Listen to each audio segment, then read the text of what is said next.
Why has it all gone so wrong?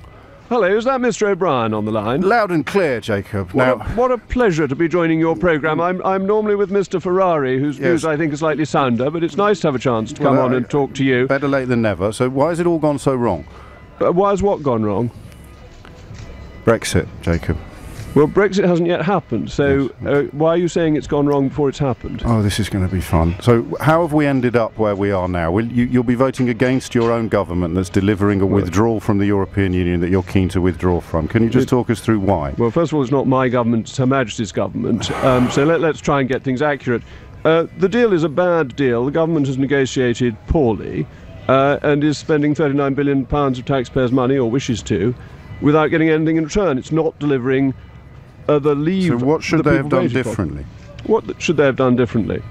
Is there an echo? They should not have accepted the sequencing that the European Union asked for in the first place. So we're going back just over 2 years now. Well, you asked what should have been done differently. I'm just but not everybody listening is as informed as you are. So things started going wrong over 2 years ago. Oh, at the beginning of the negotiations. The very beginning of the strategy was wrong, and David Davis was overruled by the Prime Minister in this. He was very keen not to agree their sequencing. And why would the EU have changed their position after we refused to accept it? Well, because it's a negotiation. In a negotiation, both sides have to agree in the end, and they wanted... Well, they have, and you're complaining.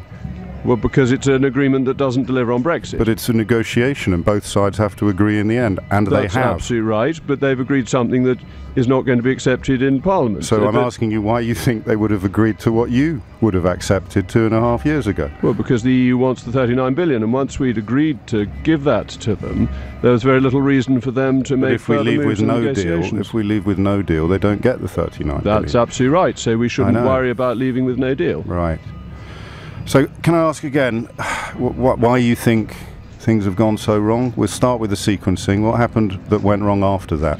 Well, I think the negotiating strategy has been poor, and I think we've got basically a Remainers Brexit, that we've got a Brexit that seeks to shadow membership of the European Union. Brexit hasn't happened yet, as you reminded me a moment ago. Yes, so let's re-examine your own words. Talking about the withdrawal agreement, yes, it is a Remainers Brexit.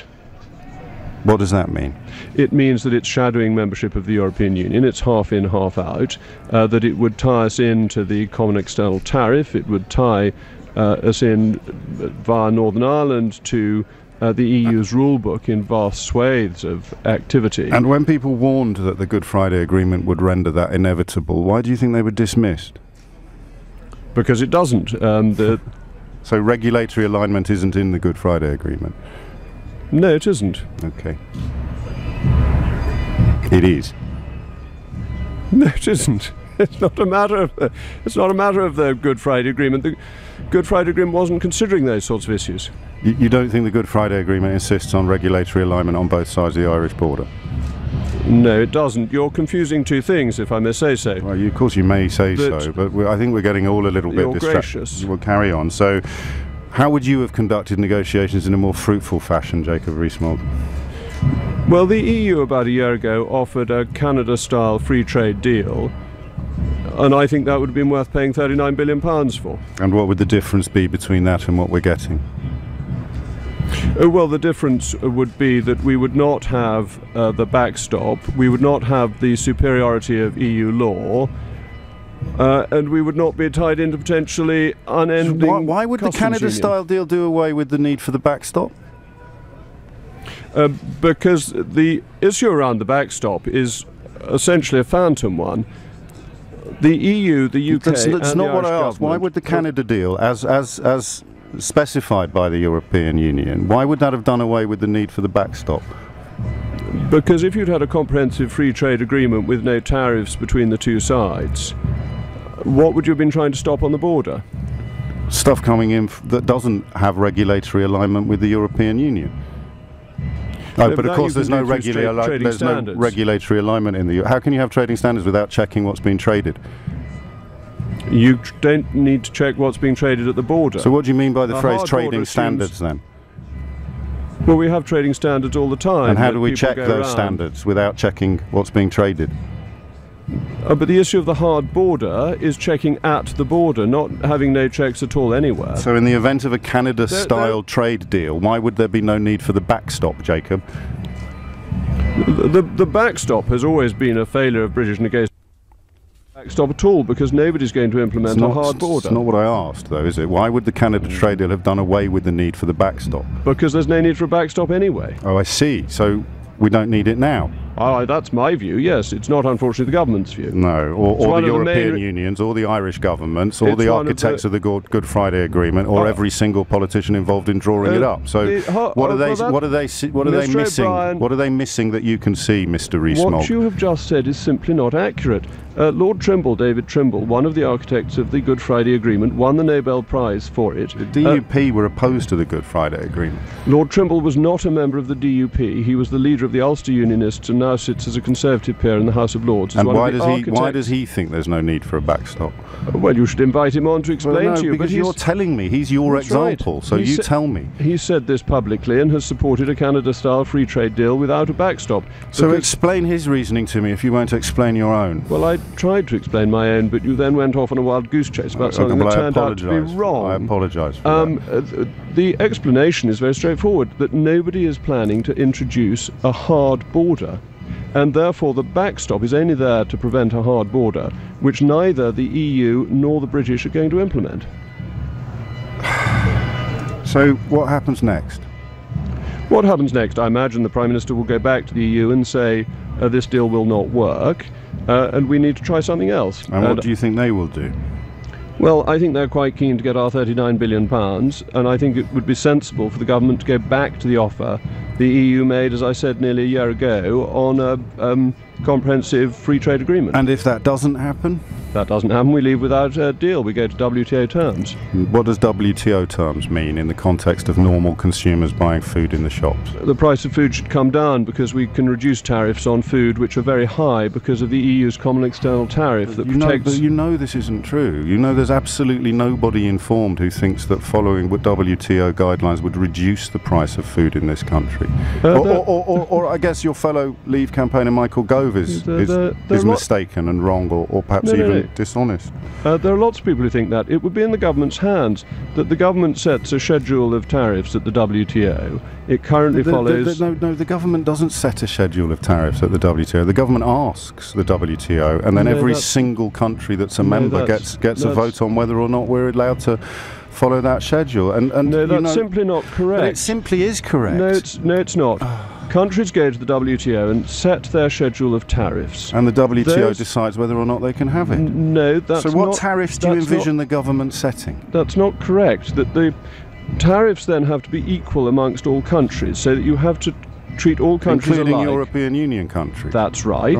That's absolutely right. Yes. Unless you have a specific trade agreement that overrides the most favoured nation status. Like the ones we've got.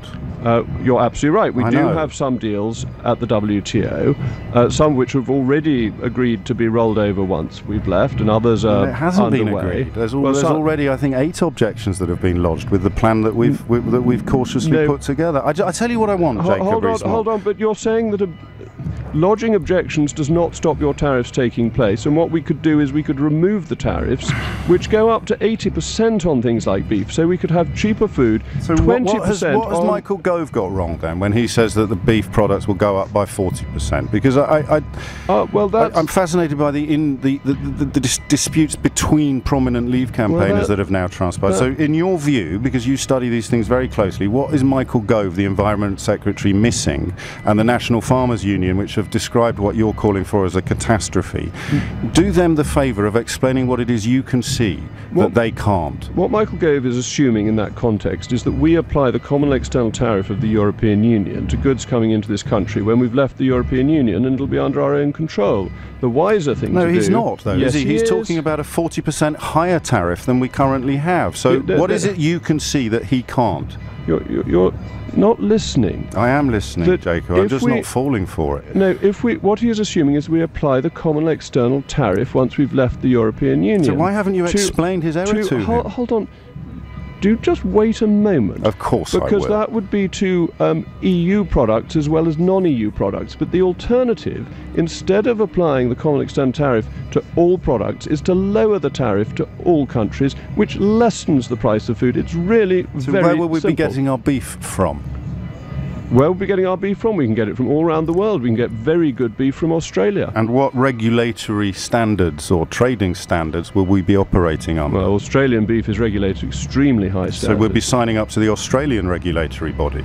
Well, we would recognise that beef produced in Australia is very good quality. I don't see any problem with that. So we'll be signing up to Australian health and safety legislation? No, all countries... So who will be checking the quality of the beef that you're buying from the other side of the world? Well, I'd be quite happy to buy beef that is meets Australian standards. So you would be signing up then? Aren't we surrendering sovereignty by meeting Australian standards, Jacob? No, I don't think that's right. Okay, so why are we surrendering sovereignty by meeting EU standards? The issue there is meeting EU standards for our own production. We're not saying we're not saying that we would apply Australian standards to domestic production. Oh, I see. So we'll be importing stuff from Australia that meets different standards from the stuff that we're growing here ourselves. Why not? Are you saying Australian beef is dangerous? I don't have a strong view about Australian beef, but I'm a bit of an expert on English cant. So the question again is, we'll have two separate regulatory standards for beef, will we, depending on where it came from? So who will be checking that? Who will be checking that Australian beef coming here from Australia meets Australian standards, Jacob? The inspection of food already under the EU from New Zealand, for example, is done... We're talking about New Zealand now. I'm asking about the Australian beef you're so keen to buy. Who will be checking? I'm simply explaining to you... you're simply explaining to me how Australian beef coming into this country will be checked. Who by and where? I'm telling you how it's already done with New Zealand. It's checked in New Zealand by New Zealand inspectors because the standards in New Zealand are very high. The same applies to Australia. Australian standards are very high. And these are in terms of a trade agreement? You don't need to have a trade agreement. You can do it unilaterally. Right. Do we do that with New Zealand? New Zealand is done under the European Union that has the competence for trade. Right, so that's not a valid comparison then. So New Zealand has a trade agreement with the European Union, does it? There's an agreement. So we can't use New Zealand as an example. Australian food standards, because they're not the same as Australia, and I'm asking you about Australian beef. Who will check it? What I'm saying to you is very straightforward. Of course it is, yes. That's why you're using New Zealand to make a point about Australia. No, I'm just talking generally about terms of trade. No, I'm not. I'm talking about the Australian beef that you're using as an explanation of your position. What you're trying to do is the cheap barrister's trick of badgering the witness and not... And you're going for an ad hominem instead of answering the questions. Word in edgeways. So back to the Australian beef. Back to the Australian beef. Australia has very high standards. Beef coming from Australia will be inspected in the normal way as it is in Australia. We can, as a sovereign decision, say that we think beef from Australia is very good quality and we will therefore accept it into our country. And who will check it? It will have been checked in Australia before it's left. And so who will check it here? We will say we think that's good enough as our own decision. Right. And it's very high quality beef. Not that I've come on LBC to give an advert for Australian beef, but it is very good beef. Okay, so we'll be getting our beef from Australia and it will meet Australian regulatory standards and we might carry on getting beef from the Republic of Ireland that meets EU standards. It will still be perfectly safe beef to eat.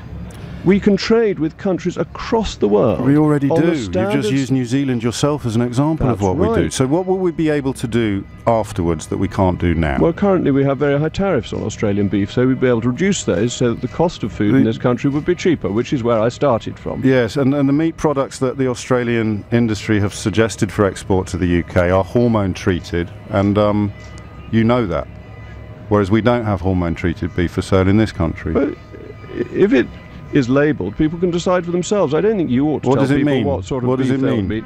I've been to Australia and eaten Australian beef quite happily. I'm sure you have, but why does the European Union regulation outlaw hormone-treated beef? Oh, because it's protectionist and it wants us to pay higher prices. So it's got nothing to do with hormones? No, it's the EU is a protectionist racket. So we can buy the EU is a protectionist racket. It is, yes. It protects inefficient European producers at the expense of British so we'll consumers. be buying hormone-treated beef from Australia and we won't be checking it at our ports to make sure that it's okay, because Australia will have told us that it's okay. Australia has I trust Australian standards just as much as I trust Irish standards. Yes, but Ireland don't give hormones to their beef cattle. Well, I'm not worried about that. I think that you Can I ask what your qualifications are in the context of humans consuming hormone-treated beef? Well, that it's perfectly safe in Australia, and the Australians don't have any ill effects from this. Right. You've researched this, have you, Jacob? That seems quite a good enough answer. No, it doesn't. The research on what hormone-treated beef is believed to do to human beings is quite capacious. That's why they can sell it more cheap, because it makes the stuff grow in an unhealthy fashion. I think you're just running along with a hobby horse, actually. I think you're right, Jacob. Let's try again, if we may, because it's taken me a very long time to get you on the programme. Well, you haven't invited me. I have. We've had an invitation in. Perhaps your people haven't passed it on to you. We've had an invitation. Now we're going down another. I'm very grateful. I came on with you last during the Brexit debate. Before the campaign, and I was being scrupulously impartial. So let's. I'm on LBC every fortnight with Mr. Ferrari. I'm a regular appearance on your station, and this is the first time I've been asked to come on with you for ages. Well, that's not true, but let's chalk it up as perhaps the message not being passed along to you. So when the vote is lost tonight by the Prime Minister, and we go back to Brussels and ask them to do what they've said in very clear terms they're not prepared to do, what happens then? Well, there's then a choice for the European Union, as much as there is for us, whether we leave with a different deal or whether we leave without one, because that's what the law provides for. Sorry, say that again. The European Union get to decide what happens to us? No, there's a choice for both of us. Oh, so that's not what you said? No, I said there's a choice for both of us. Carry on. Either we have a new deal, which both sides are then willing to accept, or we leave without a deal on the So that's the option now. The European Union, if they're telling the truth when they say that we're not going to renegotiate anything, we leave without a deal. But this is a negotiation, so when people say this is our bottom line, it very rarely is. But time will tell. So how much time have we got? We've got, 73 days? Yes, and so you think in the next 73 days the European Union are going to change the negotiating position that has been more or less constant for the last 12 months? In reality, I think it's more likely that we leave without an agreement and leave on WTO terms. Okay. So that goes back to what we were discussing before. It does. So you're advocating for no deal. That's what you believe is the most likely outcome. It's what one believes is most likely and what one is advocating for are not necessarily the same thing. So what is one advocating for? I would be in favour of a deal. But if that proves impossible, there is nothing to be fearful about leaving on WTO terms. Okay, and all the people that say there's a lot to be fearful of, like the National Farmers Union and the Governor of the Bank of England and the CBI, you can see what they can't see, which is... Well, the CBI's got everything wrong in its history. It wanted us to join the euro, wanted us to join the exchange rate mechanism. I think that's what you just called a red herring or something, isn't it? So the question is, what can you see that they can't see? What I would say is that you should judge people by their previous track record. Well, I am. Why haven't you taken down that tweet from The Sun about what tariffs really means? Because The Sun withdrew it and it's still on your Twitter account, so I'm judging you by your track record. Right. Judge away. The Governor of the Bank of England said we'd have a technical recession. Thank you so much. Fortunately, you're not part of the judiciary. The Governor of the Bank of England said we would have a technical recession purely on a vote to leave. The question is, what can you see that they can't see? And you know that the Governor, I mean, this is so disingenuous. The Governor of the Bank of England dedicated himself on the morning after the vote to making his own predictions not come true. But you know this. You just know that if you say it in a plausible and persuasive fashion, people will continue to believe you, despite the fact that you've led them to the precipice of a no-deal Brexit, which even you know deep down will be disastrous. Unless you can answer this question. What is it you can see that they can't? You're trying to get up to the adverts with an hysterical diatribe. I think it's all right. We can postpone the adverts. What can you see that all of the people who warn against coming out with no deal can't see? I can see what they've got wrong before and why. I'm not asking about the past. I'm asking about the future. What can you see that they can't see? The past is a very useful guide to the future because you can see why people are making the judgments. The CBI protects incumbent interests, and therefore it always goes for things that are not for the consumer interest but the producer interest. Yes, okay. The Governor of the Bank of England is a deeply politicised figure who has been anti-Brexit from the moment it was proposed. What can I see? I can see the opportunities of cheaper food, clothing and footwear, helping most of all the incomes of the least well-off in our society. Absolutely nobody agrees with you. Because we can cut tariffs, we can reduce costs to people. Absolutely nobody agrees with you. Even the Sun newspaper withdrew these claims. Exciting. It's a great opportunity. It is freedom for the British people. It is no longer shackled to the failed economic model of the European Union, which which has the euro and high unemployment and even Germany going into recession. It is a wonderful opportunity for our nation. You should rejoice and be proud at what our country can do. I was hoping to have reasons for rejoicing at the end of this conversation, so I'll ask you one final time. The economic modelling that you rely upon has been discredited so badly that even the Sun withdrew it. Why do you persist? That's not true. The advice I take is from economists for free trade and Patrick Minford, who has the best track record of almost any forecaster you can find in this country, and that cutting tariffs does cut prices. That's unquestionably true. Patrick Minford, let me just write that down. Patrick Minford has the best reputation for economic forecasting. He got the exchange rate mechanism right, he got the euro right. His record in this field Gordon Brown got the euro right. So Jacob Rees-Mogg is the gentleman that said for Brexit to succeed, agriculture and industry will be decimated in this country. Won't be decimated but he said that, and he's the man you're citing. That actually it will be an opportunity for us to be more competitive. We need to be clear. He's the man you're citing, and those are his words. You're taking one very selective quotation from him. He's actually saying that it's a real economic opportunity. Did he or did he not say that? And we'll get fast did he or did he not say that manufacturing industry and agriculture would be more or less destroyed? You've got to put what he said in the full context of the economic growth that we will Did he or did he not say that agriculture and industry would be destroyed? I think, as I refer you to the answer I've just given. Well, I'd like a yes or a no. Did he or did he not say it? You might like all sorts of things, but did he or did he not say it? You're quoting extraordinarily selectively from somebody who has forecast. So he said it. He has forecast correctly on the exchange rate mechanism, on the euro, and the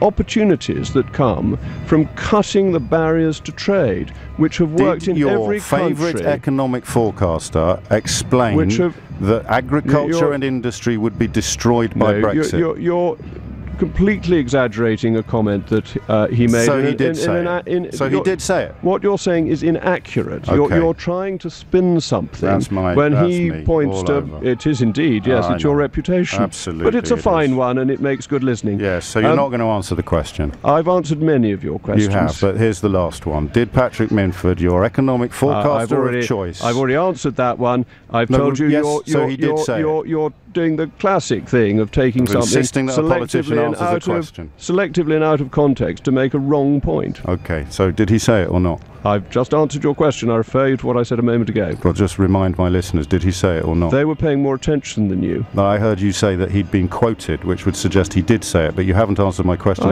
except obliquely. So the man that you cite as an economic forecaster to be trusted... You're so classically inaccurate. I've answered your question merely not in the way I'm very grateful for your time. You wanted me to. Well, no, I asked a question that admits a yes or no answer, and you haven't provided a yes or no answer, so we can at least end on a tone of agreement. You didn't answer the question in the way that I wanted to. And we both know why.